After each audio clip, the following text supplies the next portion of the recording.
Entro l'autunno il Veneto avrà la sua legge per l'autonomia. Ad annunciare questa importante accelerazione il senatore leghista Roberto Calderoli, primo firmatario di un disegno di legge di iniziativa parlamentare già depositato che di fatto prevede l'autonomia per il Veneto sulle 23 materie richieste.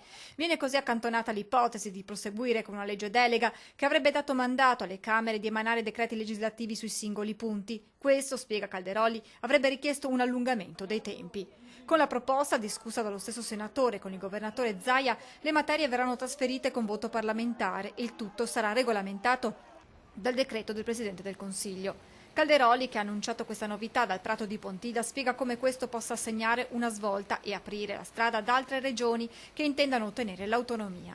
Ma il senatore va oltre e a chi gli chiedeva perché avesse deciso di partire proprio dal Veneto, rispondeva sottolineando come la richiesta di Zaia fosse stata la più chiara. Zaia, che proprio dal palco domenica a Pontida aveva detto a proposito dell'autonomia, ora o mai più. L'obiettivo è quello comune, per il Veneto autonomia subito, non abbiamo scuse, ora o mai più.